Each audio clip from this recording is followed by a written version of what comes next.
We are about a week away from the NFL draft, and the 49ers have a full cabinet of picks. But also, should you panic that Brock Purdy has not been signed yet? We're going to discuss that, plus more, next.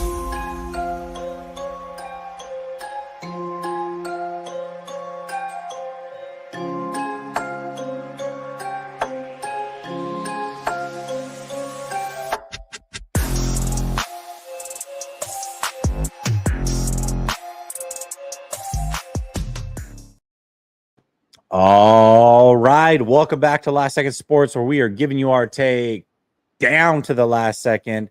And I got my guy, So Real, Sunil, in the building. What's up, Sunil? How you been? Man, been good. It's been a minute. We were catching up on a lot of life life stuff that we haven't touched base on in pre-production, because we're doing the big time show on Last Second Sports, right? We do pre-production, and then after this we'll do post-production, all the, behind the fourth wall, things you guys don't see out there. Yeah, I always wonder, like, what do people that watch the show, what do they think happens when it ends? I like, say that in the chat. Do you think that we just like, all right, see you later, and then the show ends and we go our separate ways, or do you think we're like backstage and we keep chopping it up? I always wondered what people thought. Curse each other out. You guys are right. We do curse show each other. ends. Yeah, is that what they say? Curse each other out? Yeah, that makes a lot of sense. All right, man. Draft is about a week away, and that means rumors start to come out, and one of them is Jalen Ramsey might be on his way out. And what is the strangest thing ever? First of all, the Miami Dolphins talked about Jalen Ramsey potentially being traded. If you were going to move on from a player, you would think you would do it prior to or during free agency. So when you wait this long until you're this close to the draft, it makes you think, all right, well, Jalen Ramsey has clearly requested a trade, but their GM came out and said, no, that's not the case. We're just looking to move on. Like, okay, I don't poorly ran franchise, but either way, Jalen Ramsey, who once upon a time was arguably the best corner in the league for quite some time, not the best version of Jalen Ramsey, but still a good player, a player that can make a difference. What do you think? Do you think the 49ers should be interested in Jalen Ramsey? Let's say he's going, I can't imagine he would go for more than a fourth, probably a fifth, much like Debo. Would you trade the 5th round pick they got for Debo for Jalen Ramsey? What do you think? Yeah, and I mean, to your poorly run team comment, pull the move straight out of the 49ers bag, like just re-upped him, gave him more money last season just to, trade him this season. So I would say yes with a caveat. And my caveat is probably a hot take, but I can't even take credit for the hot take. Asante Samuel, who is doing all kinds of great things on social media lately. He just got into it with Deion Sanders. Asante Samuel, man. Yeah, like, great corner in his day. He said that Jalen Ramsey should move to safety, and that if he moved to safety, he would get back to prime and be able to really put up great numbers and get back to elite status. I mean, he's still a really great corner, obviously not to the level that he was with the Rams and whatnot. But if he would be open to moving to safety, I think the 49ers should definitely go grab him for a 4th or a 5th, because much like I think Richard Sherman was able to do, I mean, he didn't move to safety, but having that kind of elder statesman that really can make a young cornerback room elevated and bring some of that leadership. I think Jalen Ramsey could do that. And him with Malik as our safeties with, Renato and Demo. I mean, I think all of a sudden now that secondary becomes a really big strength. And I think Ramsey has the football IQ to do it, has all the tools still to be able to be great. And I think it solves a huge position of need for the 49ers. It's just whether or not he'd be willing to change positions, which I'm not sure he would. Yeah, absolutely. So I'm trying to see what his cap hits would be. I saw like conflicting information, but one of them that I saw was like it was around like $11 million this year, and then nothing guaranteed after this year. I, here's what's interesting. On the way that I look at it is the 49ers are trying to get younger. They're doing the right thing. I agree that I would be interested in Jalen Ramsey, especially if the contract is what it has been said to be, which is around 11 million this year, no guaranteed money after that. They can figure it out. And if he wants to play safety, I look at it and say, yes, I would prefer the 49ers get younger. No, this doesn't seem like they're moving in that direction when you make this move, but safeties can play in this league at a high level for a long time. I think if he truly wanted to be a safety and was okay with that, they could get another 5 years out of him, and you're getting a really solid veteran player, who I think can be elite at that position for the next 5 years potentially. So I would be open to it. I really would. And Jalen Ramsey is one of those players too that I think when he was younger, a lot of people just really were kind of turned off by his attitude, very cocky. When he was about to get paid, he had the Brinks truck come to the training camp and all of that. Jalen Ramsey to me is, as he's aged, has gotten pretty level-headed, stayed pretty quiet. I think he's a hard worker. I think he's a leader. Much like when Richard Sherman came to this team, probably a year or so before the 49ers were contenders, I think Jalen Ramsey can do something like that for the 49ers, where he could come to this team, know they're not going to be true contenders for a Super Bowl this year, but if they draft well and then they do well again next offseason, they could be contenders for a Super Bowl again. And if that's the case, it's like, why not have a veteran player in the back half of the secondary? That can work. So I think I would be interested in it. I also think that he's probably going to be a Ram, though, if he's traded. So yeah, that's not good. But hey, it is what it is. Yeah, I mean, it's just interesting. Miami is going through some things. Tyreek Hill, wants to be gone, it seems like. So they're looking like, our guy McDaniel's out there, has some work to do, right? He's yeah. he definitely needs to revamp that team. Absolutely. And Steve-O brings up a good point, like, hey, well, what about the tackling? First of all, Ramsey, his whole career has been a very good tackler. This last year was the first year that you saw him start to miss tackles. I don't know what you can attribute that to. Maybe he's aging, maybe he's playing out of position, maybe he should be a safety, but he's played that star role for many, many years, which is essentially a safety hybrid linebacker, corner, everything. It's an all-in-one inclusive role, and that's what he's been for years. So moving him to full-time safety, I don't know. I think he's a good enough tackler to do it, as long as he's not what he was last year, I guess. But if you think that that's an athletic decline thing, then probably not something I would recommend. But if it was a mental thing or an out of position thing or something like that, I mean, he's proven to be a good tackling player for most of his career. So I think if he moves to safety, he easily has the most interceptions of a safety this season. I think he could be all pro at that position. Like, I do too. Still has all those instincts. Like, it's just whether he's willing to do it. I think I don't think a corner likes moving into that position, right? It's very rare that you see them do it, but when it happens, what's crazy about it, Sunil, is that when we were growing up and watching football, it was like a standard practice. All the elite corners, as they aged, turned into safeties. I mean,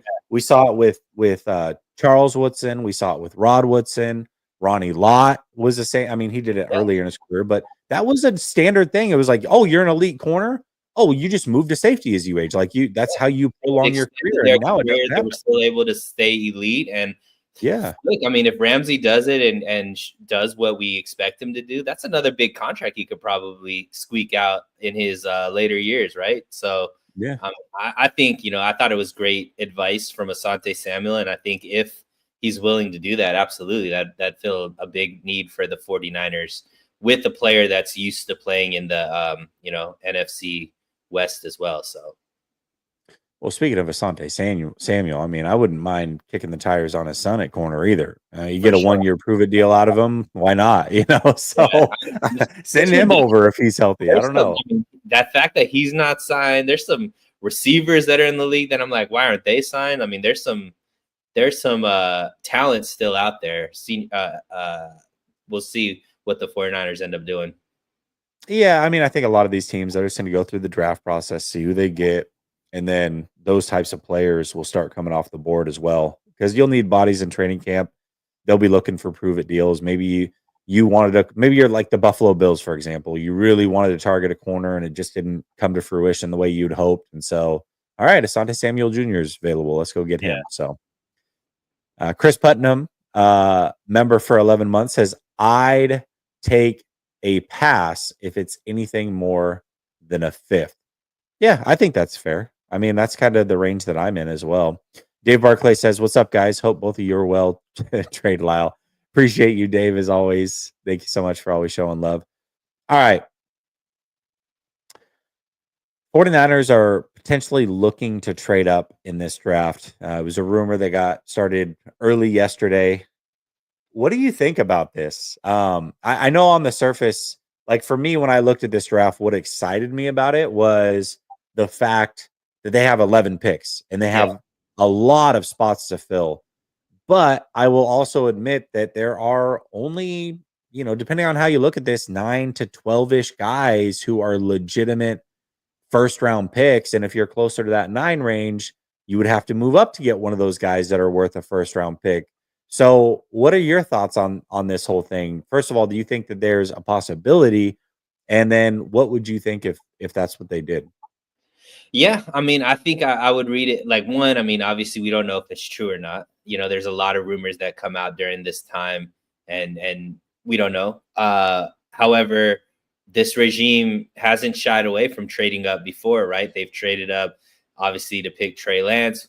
They've traded up, to snag, Brandon Ayuk, trade back into the first round. They've done that, to get Reuben Foster, only one of those tends to be a hit, I would say, out of those. But to me, the bigger thing is the philosophy, Jesse. And I think you nailed it on the head. Like, if this is true, this is them saying that there isn't 11 players that they feel like have a first round grade, or they really see a lot of value at 11 for, that they feel like they need to move up to get, the rumor said, a blue chip player. So they're looking at their draft board and they're probably seeing that there's not 11, there's not somebody at 11 that they would really love. They need to actually move up to get the person that they love.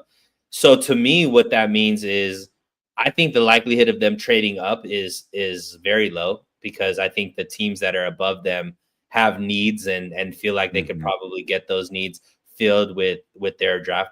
But to me, it probably means that they'll be willing to trade back, right? And so if that's the case, and I put out this this tweet, and this was just all kind of just speculation.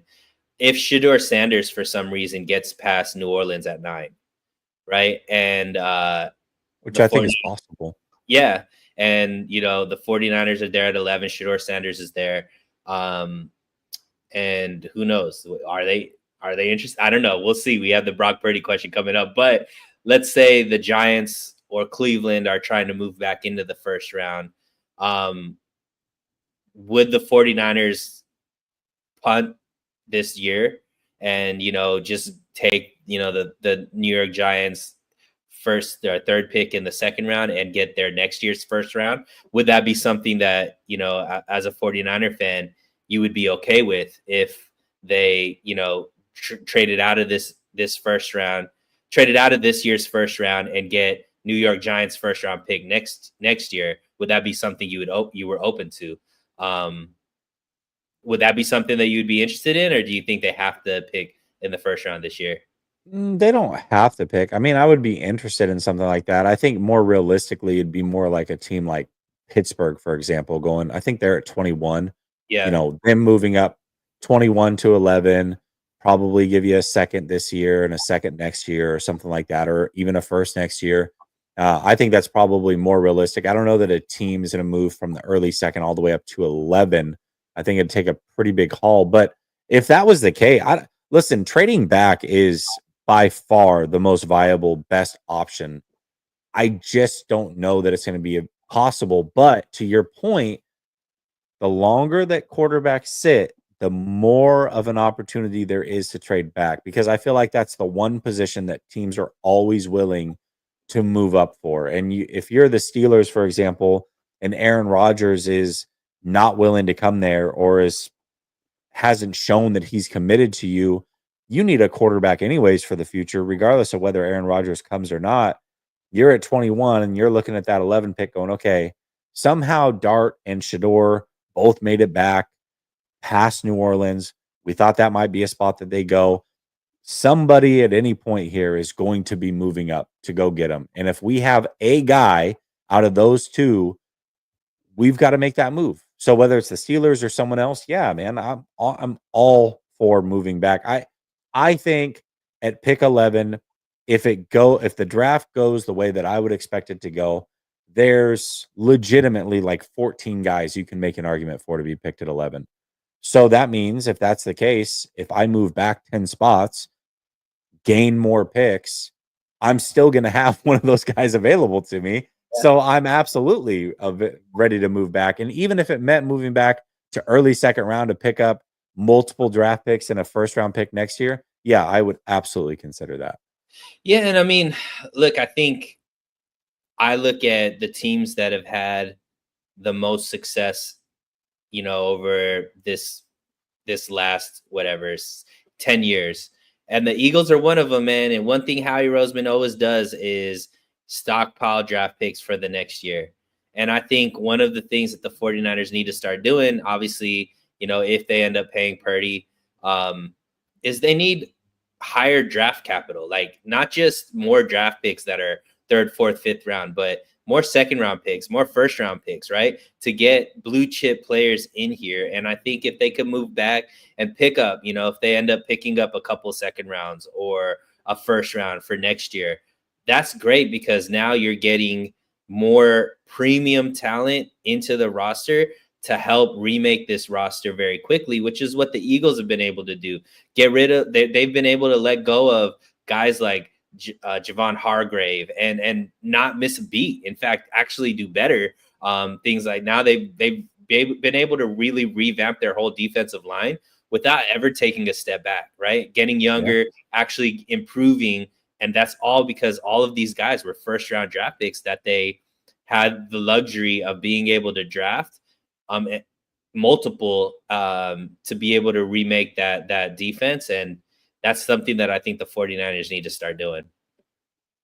Yeah, well, and that's the problem though. And doing this takes years. And the 49ers are in such a tough situation here where they have legitimately, when I look up and down the offensive and defensive line, they have two guys out of both units. Two guys out of both units that are basically guaranteed to be here in 2026. And outside of that, there are no guarantees. And that's Dom Pooney and that's Nick Bosa.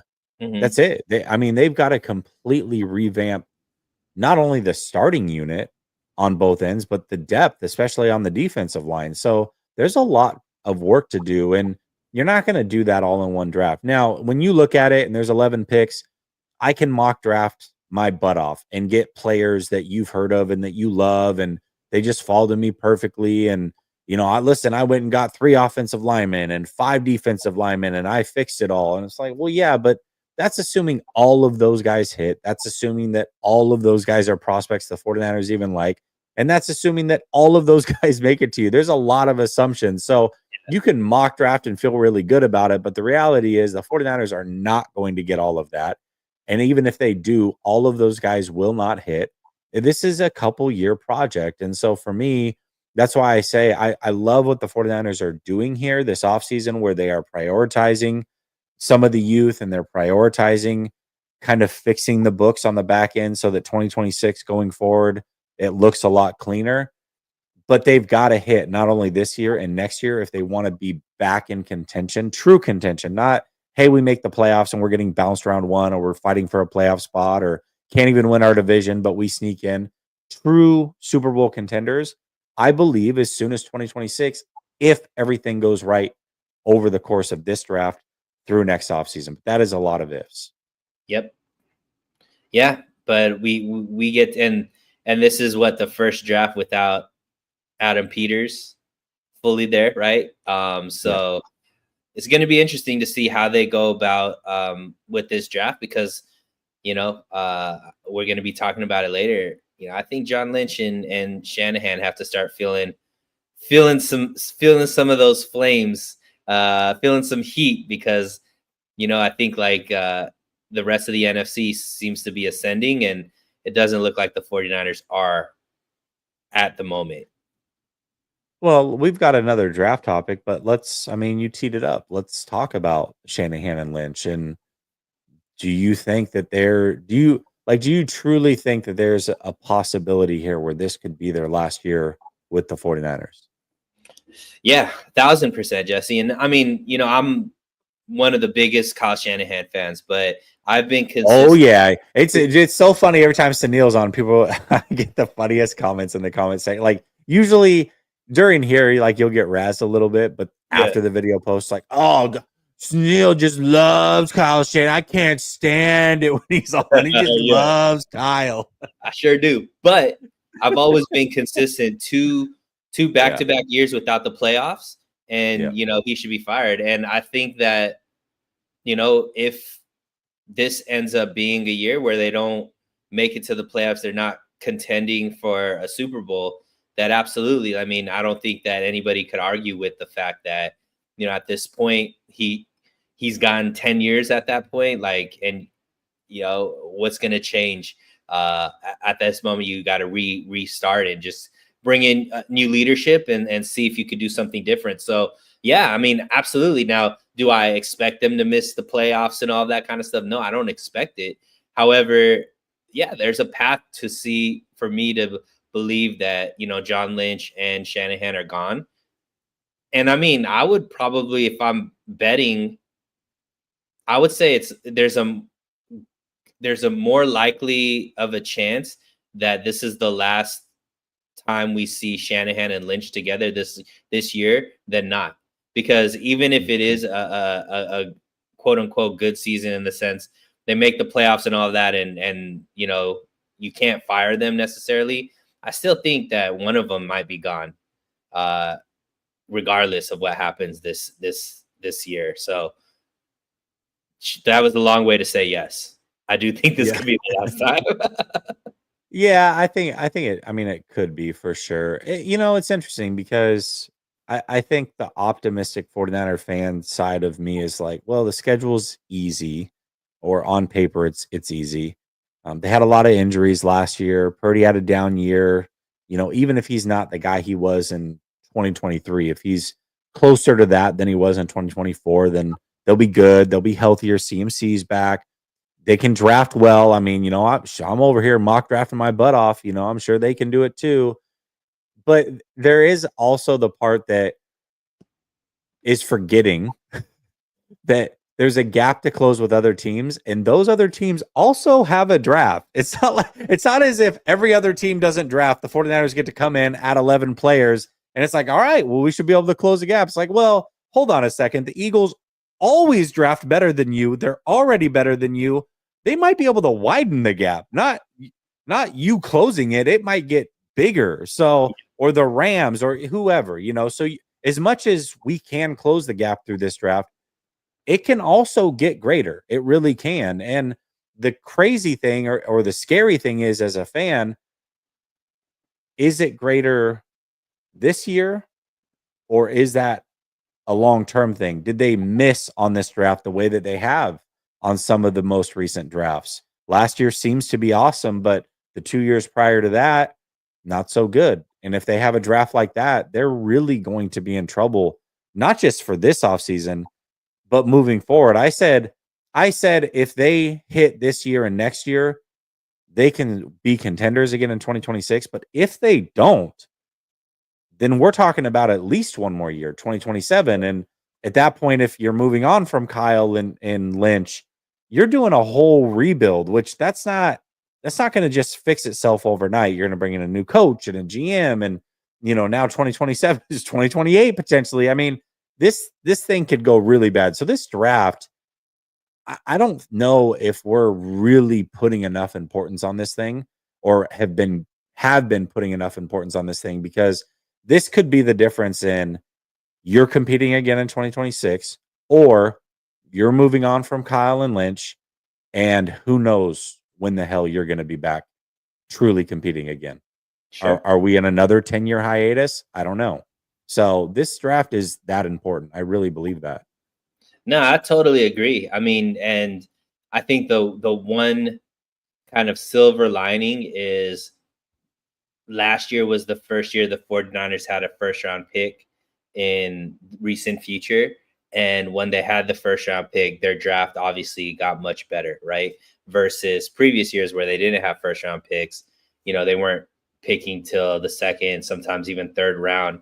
So it's a lot tougher to have a really good drafts when that's the case. So, they have been able to draft pretty well when they have the full assortment of picks like this. So hopefully they continue to do so. If they could do what they did last year again, like you said, I think that they're really moving in the right direction and could be contenders right away.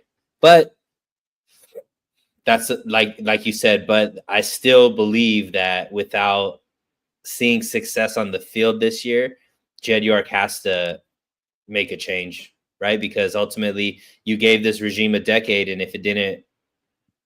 if the only results were financial for him, you would think that if he is a competitor, he has to want to go get that sixth trophy, and shaking things up with the front office, shaking things up with either the GM or the coach or both, I think is a move that he might contemplate doing. Yeah, absolutely. Well, let's talk about it. I mean, the 49ers betting odds right now, their win total is set at 11.5 this year.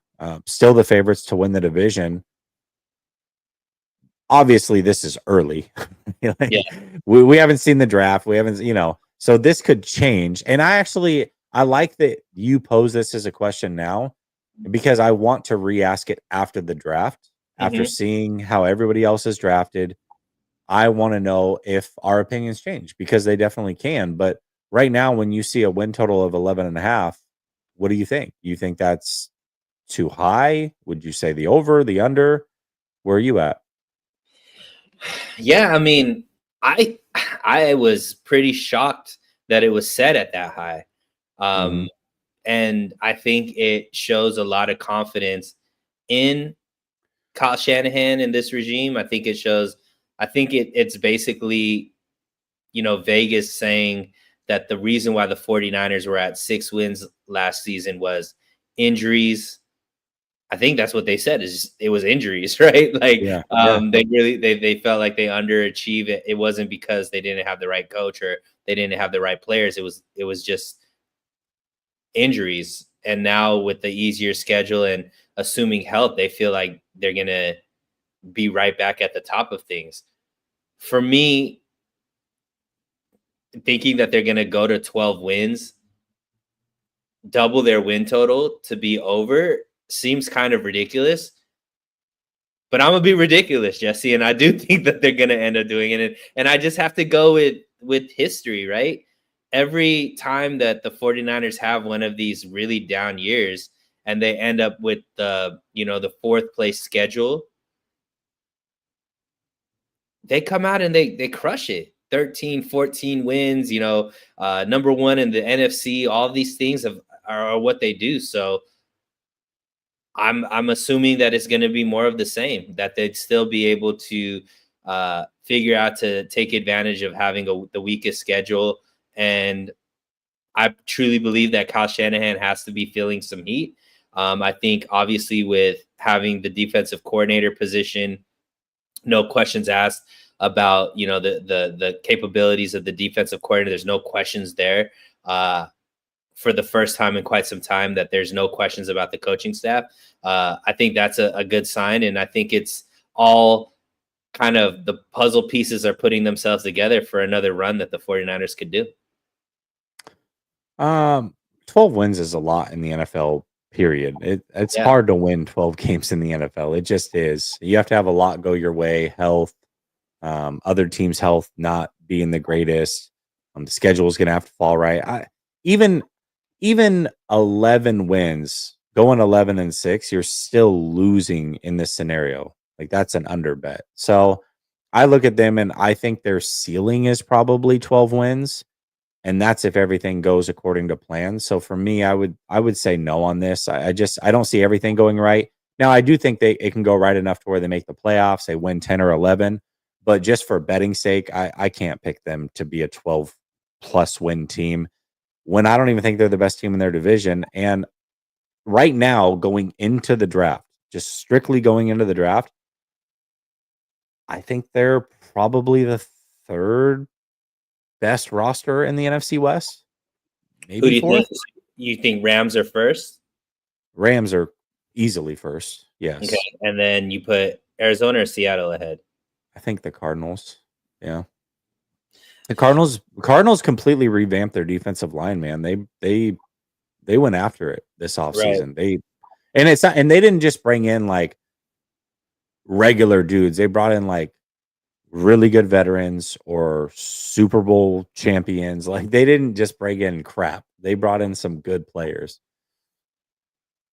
Yeah. I mean, look, Vegas put the line there for a reason. They're usually not wrong. And I think that most people would look at that line and hammer the under.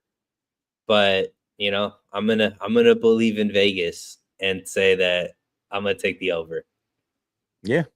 Hey, I hope I change my mind after this draft. I hope they crush this draft and they get a bunch of prospects I like. I'm like, all right, Arizona had a crappy draft, and so did the Rams, and here we go. Comes in, he's saying he's gonna play safety. Yeah. They get Keenan Allen. They get like Asante Samuel's here, Junior, of course. Yeah. Well, let's get back to the draft real quick. Do you think there could be any draft surprises? I mean, not necessarily round one. Heck, not even with the 49ers, just overall, like, draft surprises. Is there anything that you have in mind that you're going, oh, if this happens, or I could see this happening and this would be a surprise? Like, what are your thoughts on that?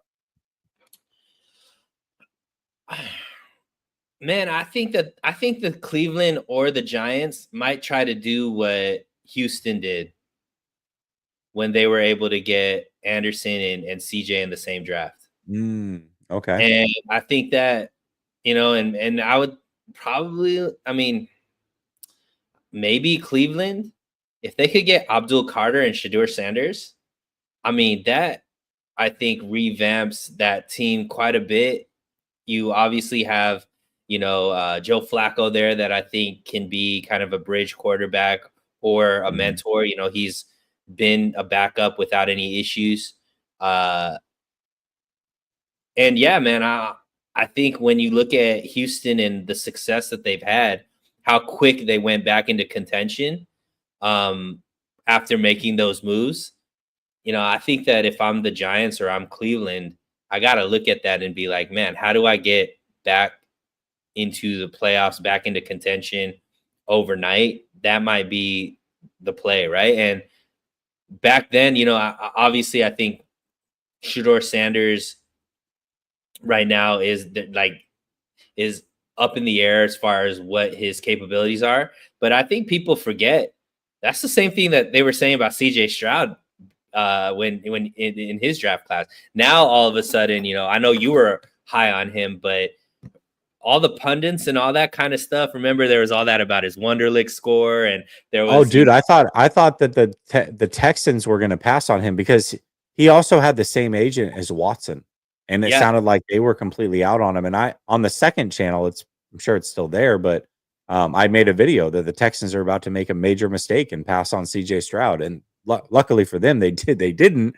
But it really did feel like that during the draft process. Yeah. Sure. And not just Houston. I mean, overall, there was a lot like people saying he didn't have certain attributes to be successful at the quarterback position. Obviously, Justin Fields coming in, and not having the success like that weighed on, can Ohio State actually have good quarterbacks in the NFL, right? Stuff like that was going on. So now it's all sounds in retrospect, everybody's like, oh yeah, that was an easy pick for, Houston to do, but I don't think it was then. And I think that the same type of stuff is being said about Shedeur Sanders. So ultimately, potentially if he could be a quarterback like CJ Stroud, I mean, I think that would be exciting. And I think that's definitely something because, Abdul Carter, obviously, I think is a game changer right away. And, you get your quarterback too, even if you give up some picks next year, obviously first rounders next year, whatnot, Houston hasn't looked back. So I think that would be kind of the thing I'd be looking for out of Cleveland or New York to make a move like that. I look at the Giants. I don't know what Cleveland's going to do. Maybe they go Travis Hunter as well. I like that, though. I think that would be a slick move. But, I look at the Giants. If they get Abdul Carter and then Russell Wilson's their quarterback, knowing how much Russell Wilson has tortured the 49ers in his career, and then you look at a defensive line that on third down can run out Thibodeau, who else? They traded for would be Carter, Thibodeau. I forget who they traded for last year from Carolina. What was that? Burns. And then what's his name? God, I'm horrible with names today. Their defensive tackle, who's the best in the league right now, by the way. I think he's like the best in the league. Anyways, you run those four out there. It's like if you get to third down on a team like that, you're screwed. You're not getting a completion. You have zero time. So I look at the Giants, and when we talk schedule with the 49ers again, I'm like, if they end up with Abdul, and then we got to go play that team. Yes, they're supposed to be the easy team, but Russell Wilson's killed us for years. You got a lineup you can throw out on third down like that.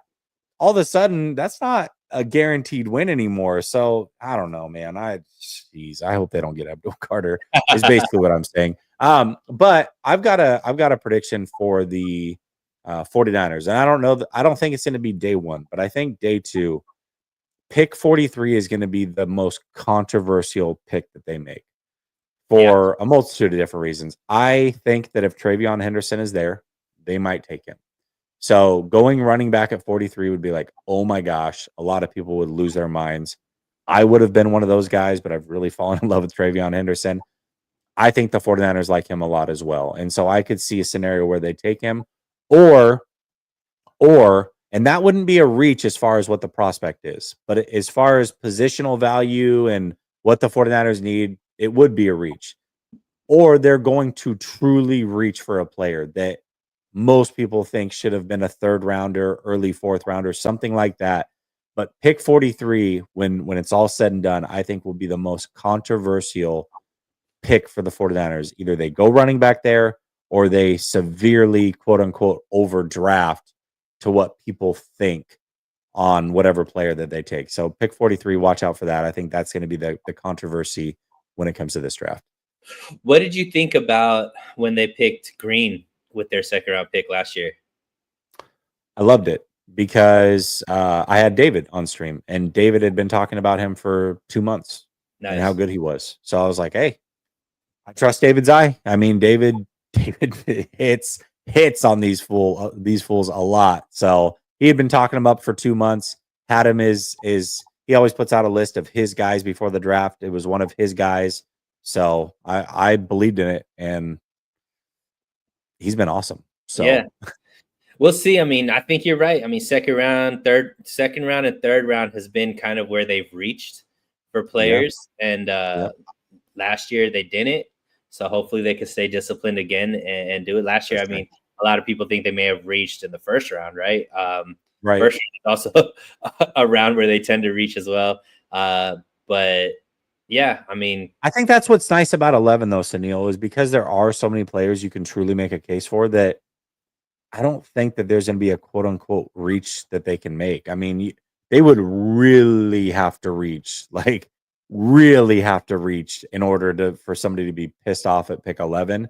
I mean, you may say, hey, that's not my favorite prospect, but you can make the argument for a lot of guys at 11. So I think it's going to be hard for them to reach there. Pick 43, though, that's the one. Yeah. I mean, I think where people would get upset is if they pick like a position that isn't quote unquote a need. But,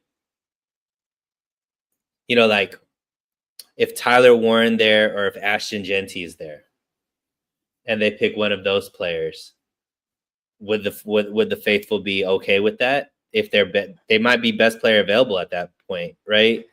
Both of those are considered blue chip players. Yeah. Obviously, we have the all pros that we have on the team that are pretty much locked for all pros, which are CMC and George Kittle. Those guys are in those positions and still have years on their contract. But if you believe in best player available, you might take those guys because look at what the Raiders did, man. They picked Brock Bowers even though they had just picked a tight end the year before, and it's worked out for them. So that's where I think could be potential where if they truly stick to best player available, which they never do in the first round. This isn't like normal for them, but if they stay disciplined and go best player available, potentially if Genty or Tyler Warren are there, I'd be interested to see if they end up taking one of those guys. Yeah. I love Genty. And Warren, I think is a good prospect. I question if he is better than Loveland. I think it's close between those two. But again, it wouldn't be my favorite picks, but I think you can truly make an argument for those guys at 11. I mean, hey, I think they're the best at their position. What are you going to say? So, yeah, I don't know, man. I do agree with you, though. I feel like those are the two that probably could get the rise out of the fan base. Yeah.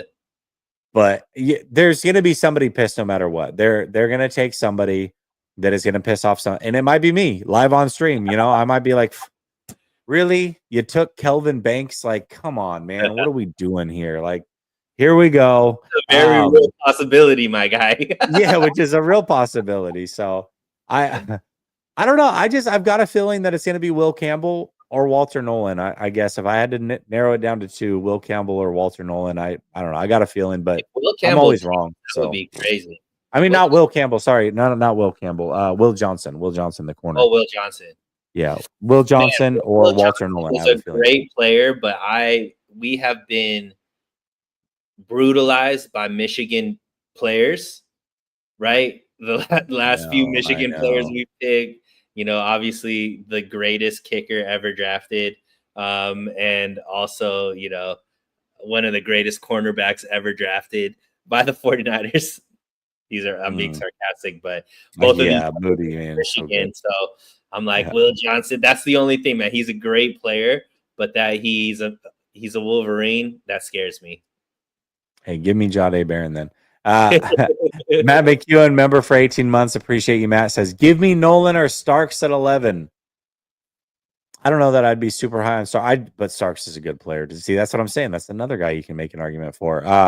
But yes, for sure on Nolan. Absolutely. Give me Nolan. Very, very happy with that pick. Okay.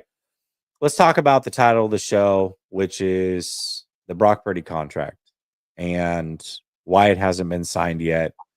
Is there a reason of concern? I mean, this is going into the offseason. First of all, they could have signed him very early on in January. We're 3.5 months into this. I think most fans thought that it would have been done by now. The 49ers talked as if they wanted to get it done early. Brock Purdy talked as if they wanted to get it done early.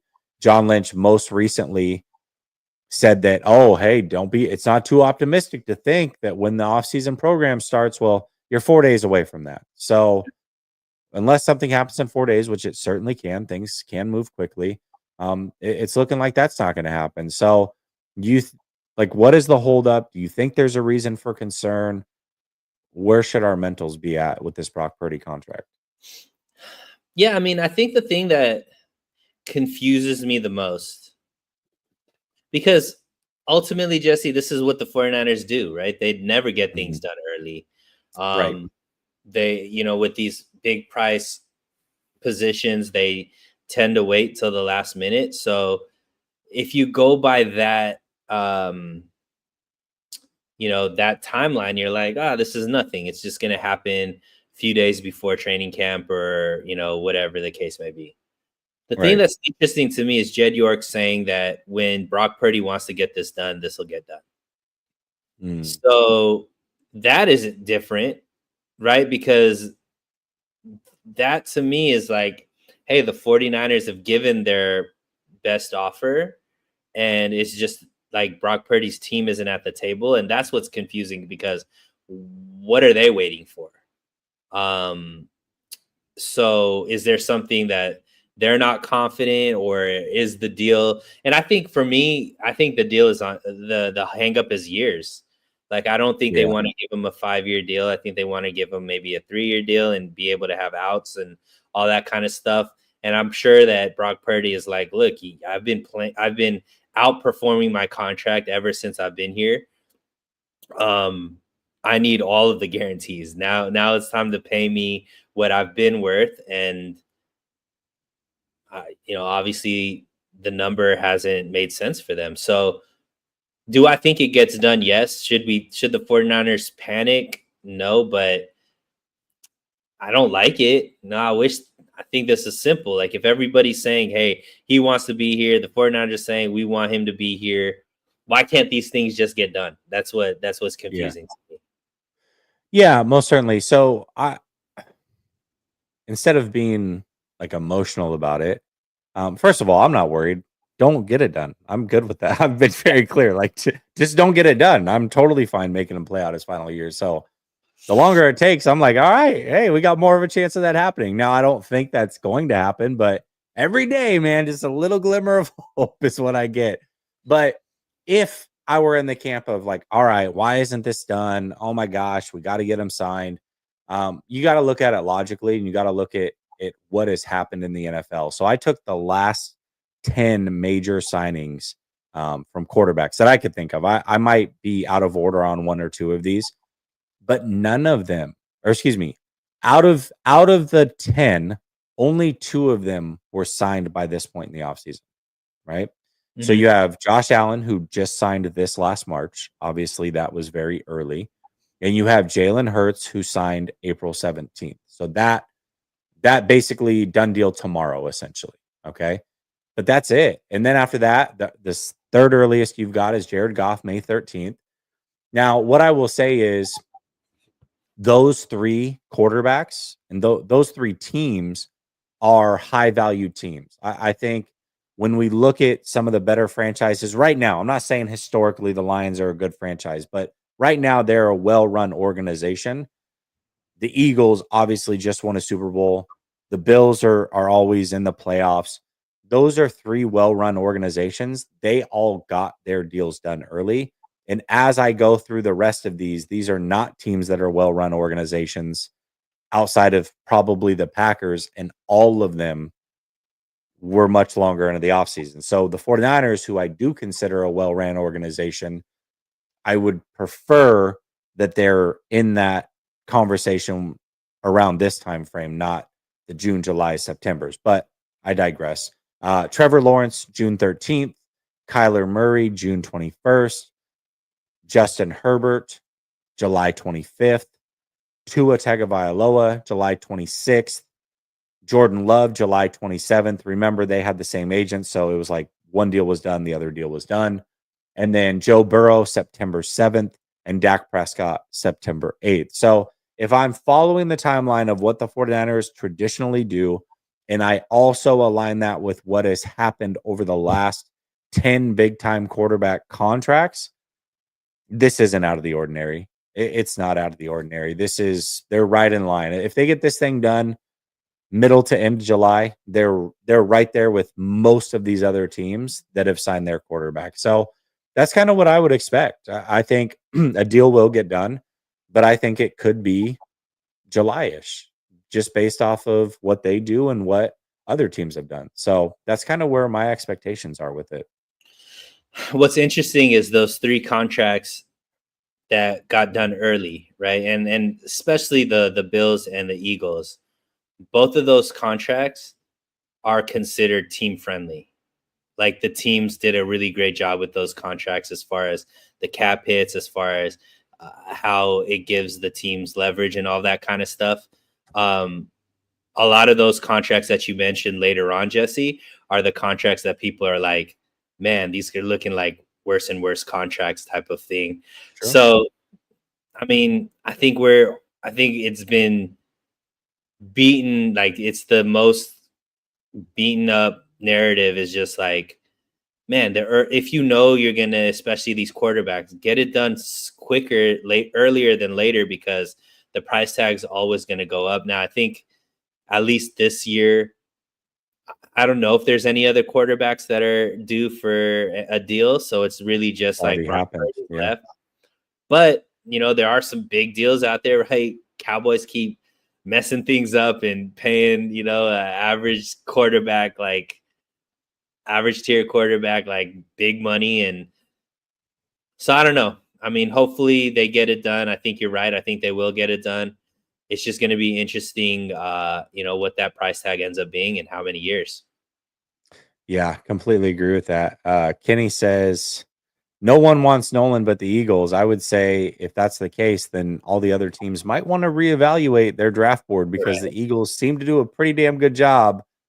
They also revamped their whole entire defensive line, one that had 70 sacks and put them in a Super Bowl just 2 years ago, and then revamped it and made it even better 2 years later to actually win the Super Bowl. So if they are in on Nolan, and I would suspect that they would be, and other teams are not, they might want to adjust their thinking on this one. Matt McEwen says, give me Nolan to start 11. All right, we got that one. All right, Sunil, my man, thank you so much for joining me. Everybody in the chat, thank you so much for contributing. I will be live on Bleacher Report tomorrow and Friday, 9 p.m. Eastern. I will then post those recordings here the next day. And then we're on to draft week. So right around the corner, super excited about it. Sunil, hopefully we can get a show in next week, the day before the draft. But I know that our schedules always seem to not match up. So I won't get my hopes up, but maybe, just maybe, it's a possibility. Cool. Well, I appreciate it, man. Much love, y'all. Talk to you soon. Peace.